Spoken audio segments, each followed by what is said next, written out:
El Señor es maravilloso y nos permite en esta mañana reunirnos nuevamente a adorar su nombre, recordar la muerte y la resurrección de nuestro Señor Jesucristo. En la historia, el movimiento de la Reforma, ¿cierto?, ha sido importante para muchas iglesias. En septiembre recién pasado celebramos el mes de la Biblia. Recordamos, ¿cierto?, cuando un 28 de septiembre de 1569, en Basilea, Suiza, se imprimió la primera Biblia, la Biblia del oso, ¿cierto?, la que se llama por esta etapa tan especial. Y en el mes de octubre, justamente, la mayoría de las iglesias, la verdad que quisiéramos decir que todas las iglesias evangélicas, pero algunas lamentablemente no adhieren a esta celebración, y la mayoría sí celebramos, ¿cierto?, este mes de la Reforma. Recordando cuando un 31 de octubre, ¿cierto?, de 1517, Martín Lutero clava sus 95 tesis en la Catedral de Wittenberg, Alemania. Estas 95 tesis o argumentos en base a las Escrituras, a la Biblia, exponían los errores y las falsas enseñanzas de este tiempo. Como decía San Agustín, por amor a la verdad y el deseo que salga a la luz. Además, esta fue la época en que los reformadores presentaron 5 resúmenes o 5 defensas, o incluso algunos dicen 5 medicinas para sanar y corregir todas las falsas enseñanzas que habían en ese tiempo y que se había levantado. Y finalmente había sido un resumen práctico que no solamente buscaba la distinción de la iglesia verdadera respecto de la iglesia falsa, sino que hoy, por providencia de Dios, ha atravesado toda esta historia para volverse en 5 pilares que resumen aspectos prácticos para nuestra vida como cristianos verdaderos. Este mes tenemos una serie de mensajes en torno a estas llamadas 5 solas. La semana pasada se expuso sola escritura y hoy nos corresponde solo la fe. Y les invito entonces a leer la segunda carta del apóstol Pablo a los Efesios en el capítulo 2, de los versículos 1 al 9, y posteriormente se quedan en pie para poder orar al Señor. Efesios capítulo 2, versículos 1 al 9. Ustedes siguen la lectura ahí de la palabra del Señor. Dice así, Efesios capítulo 2, versículos 1 al 9. Y de ella recibisteis vosotros que estabais muertos en vuestros delitos y pecados, que en que otro tiempo, anduvisteis conforme a la condición de este mundo, conforme al principio, el príncipe de la potestad del aire, el espíritu que ahora obra en los hijos de desobediencia, entre los cuales todos nosotros también vivimos en otro tiempo, en los deseos de nuestra carne, haciendo la voluntad de la carne y de los pensamientos, y éramos por naturaleza hijos de ira, también como los demás. Empero Dios, que es rico en misericordia, por su mucho amor con que nos amó, aun estando nosotros muertos en pecados, nos dio vida juntamente con Cristo.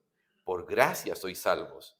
Y juntamente nos resucitó, y asimismo nos hizo sentar en los cielos con Cristo Jesús, para mostrar en los siglos venideros las abundantes riquezas de su gracia, en su bondad, para que nosotros en Cristo Jesús.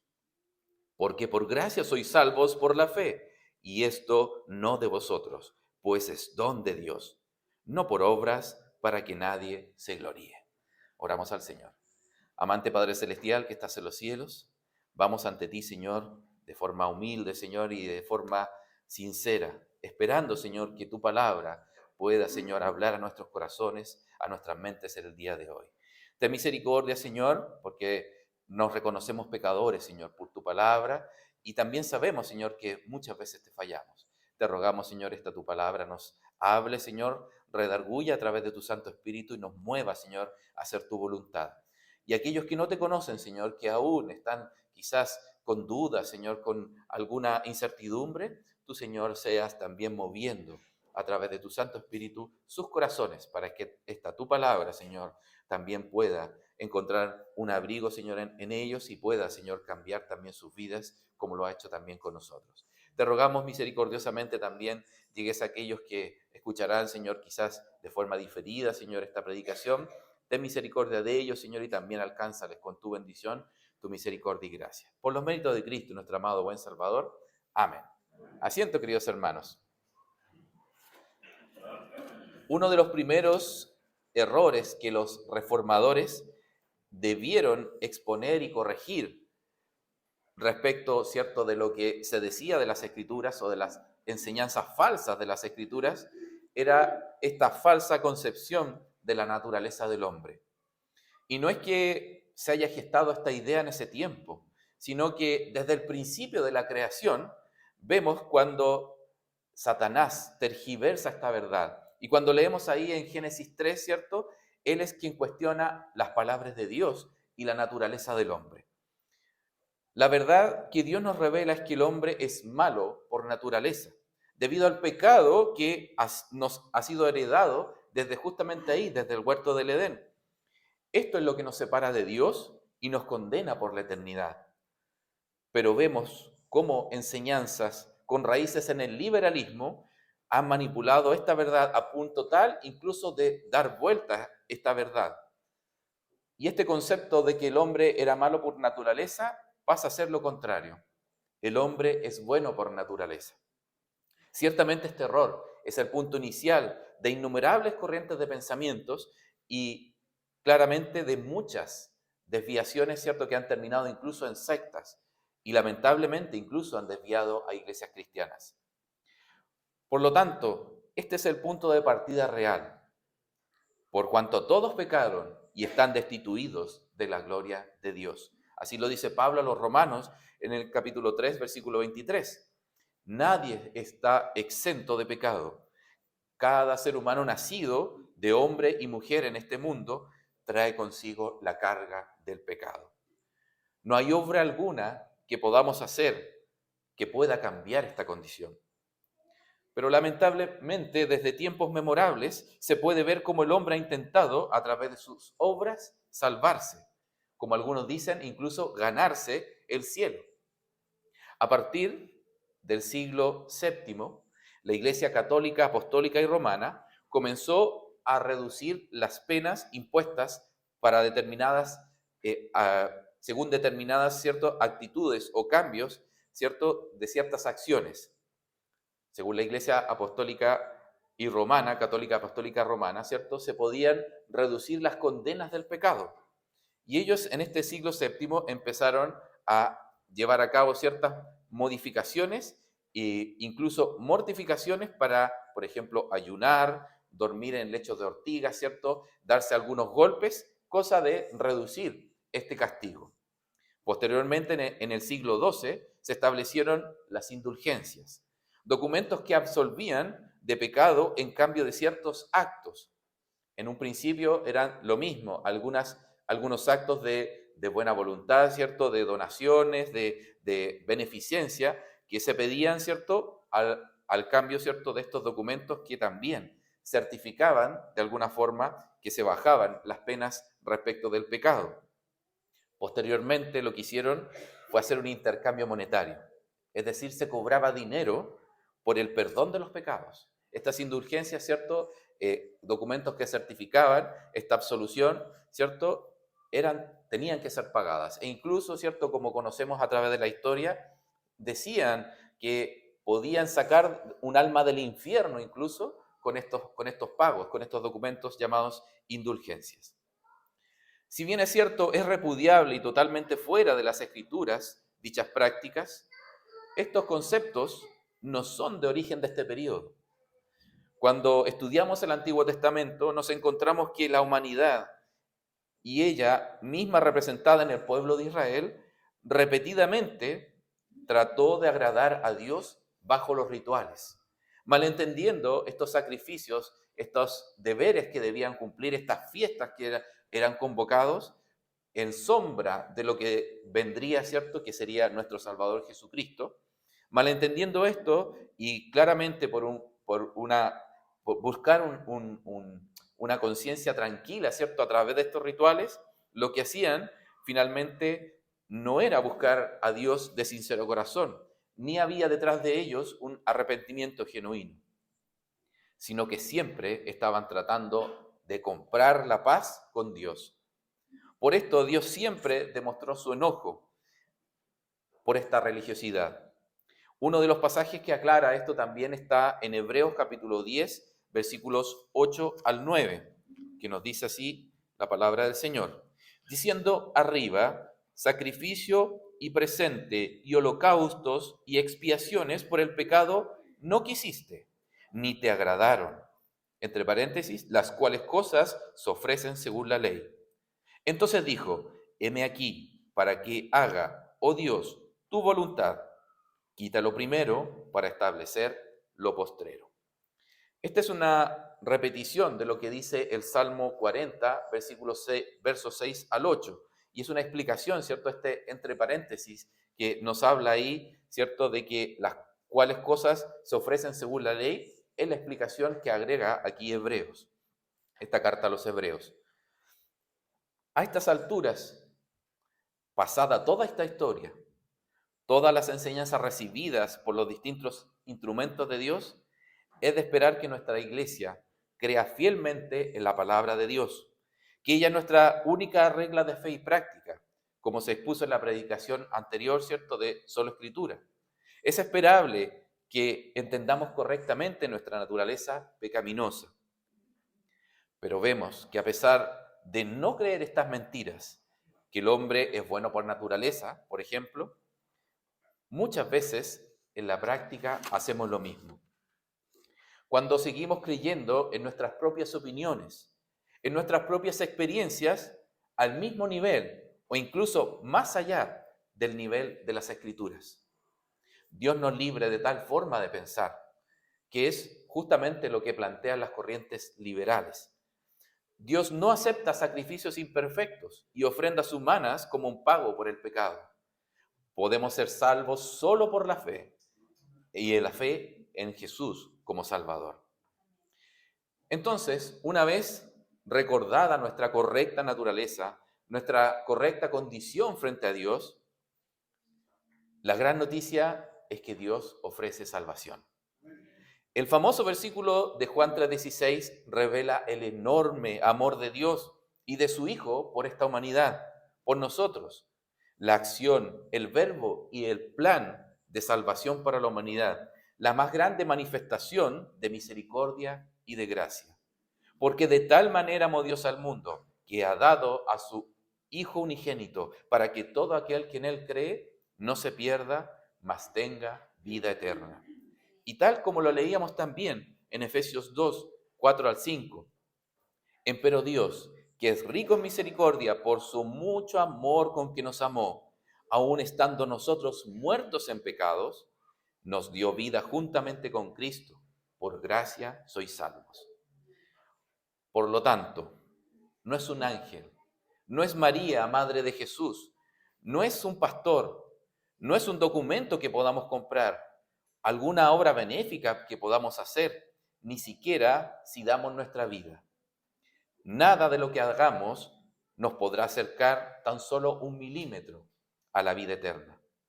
Si no creemos y confiamos plenamente en Jesús como único y suficiente Salvador, nuestra alma está condenada por la eternidad. Tal como lo dice Mateo 25, 41. Entonces dirá también a los que estarán a la izquierda, apartaos de mí, malditos, al fuego eterno preparado para el diablo y para sus ángeles. Esta es la parte cúlmine de este capítulo que empieza con la parábola de las vírgenes, ¿se acuerdan?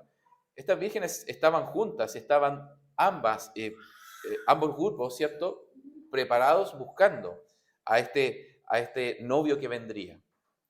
Lamentablemente nos encontraremos dentro de nuestra iglesia también con grupos de personas que aún no conocen al Señor. Sola fide fue la expresión en latín dejada por los reformadores para solo fe. Enfatiza la salvación como un don gratuito para la humanidad. Pero como ya hemos estudiado en otras predicaciones, este tan grande regalo gratuito, ¿cierto?, para nosotros, se obtiene sin ningún pago. Claramente, nada que podamos hacer puede llegar a este precio. Pero para Jesús sí tuvo un alto precio. El derramamiento de su sangre, el dolor y culpa de cargar nuestros pecados y el abandono de su Padre en este sacrificio. Entonces, somos declarados justos por la fe en Cristo, porque Él llevó nuestro castigo, nuestras culpas sobre nuestra transgresión, porque por gracia sois salvos por la fe.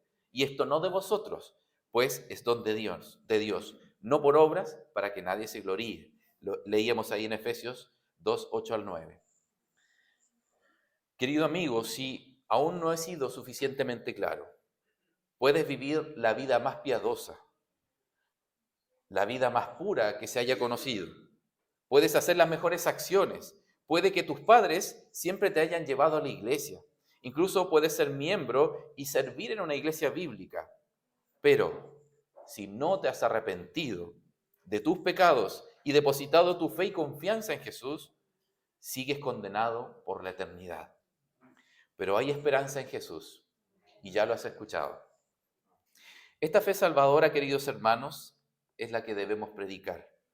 No nuestras obras o nuestro testimonio, sino la fe en Cristo es la que puede salvar. Si ya gozamos de esta preciosa salvación, no seamos desobedientes a Dios y cumplamos con esta gran comisión. Seamos testigos fieles.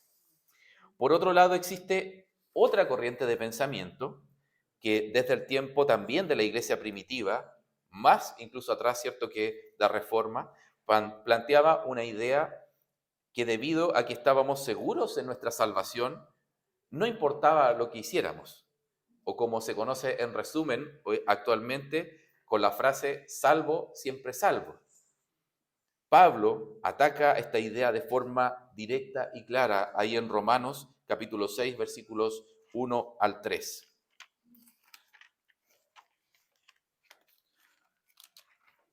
Romanos capítulo 6, versículos 1 al 3. Dice así la palabra del Señor. Pues, ¿qué diremos? ¿Perseveraremos en pecado para que la gracia crezca? En ninguna manera, porque los que somos muertos al pecado, ¿cómo viviremos aún en él? ¿O no sabéis que todos los que somos bautizados en Cristo Jesús somos bautizados en su muerte? Si bien es cierto que la salvación es solo por la fe en Cristo, nuestras obras deben reflejar esta nueva vida, que hemos dejado finalmente el pecado atrás, que hemos muerto a nuestra vieja naturaleza. Las buenas obras deben ser la consecuencia de una vida rescatada, la demostración de que realmente hemos creído, tal como lo explica el apóstol Santiago en su carta en el capítulo 2, de los versículos 17 al 24. Santiago capítulo 2, versículos 17 al 24. Dice así: Así también la fe, si no tuviese obras, es muerta en sí misma. Pero alguno dirá, tú tienes fe y yo tengo obras. Muéstrame tu fe sin obras y yo te mostraré mi fe por mis obras. Tú crees que Dios es uno, bien haces, mas los demonios creen y tiemblan. Mas ¿quieres saber, hombre vano, que la fe sin obras es muerta? ¿No fue justificado por las obras Abraham, nuestro padre, cuando ofreció a su hijo Isaac sobre el altar? ¿No ves que la fe obró con sus obras y que la fe fue perfecta por las obras? Y fue cumplida la escritura que dice, Abraham creyó a Dios y le fue imputado a justicia y fue llamado amigo de Dios. Vosotros veis, pues, que el hombre es justificado por las obras y no solamente por la fe. Dios nos ayude, ciertamente, porque somos faltos de fe. En conclusión, queridos hermanos, las 5 solas establecidas en este periodo de la Reforma no solamente fueron una distinción histórica, una separación de las creencias erróneas de las verdaderas. No fue solamente en ese tiempo, sino que hoy, poco más de 500 años después de ser distintivo para la historia, es un distintivo también de vida vigente para cada cristiano. Solo la fe en Jesús debe darnos gozo constante de que nuestra salvación está segura en Él. Él es la seguridad y no depende de nuestras obras. Debe darnos confianza que debe reflejarse en nuestras obras y el deseo de proclamar la fe salvadora a otros. Amigo que nos ves y escuchas, no sigas dilatando tu encuentro con Jesús. No sigas justificando tu vida. El pecado nos condena sin la fe en Jesús como Salvador. Arrepiéntete de tus pecados y cree que solo Él te puede salvar. Luego nada ni nadie podrá separarte de ese amor redentor. El Señor les bendiga. Puestos en pie, oramos al Señor.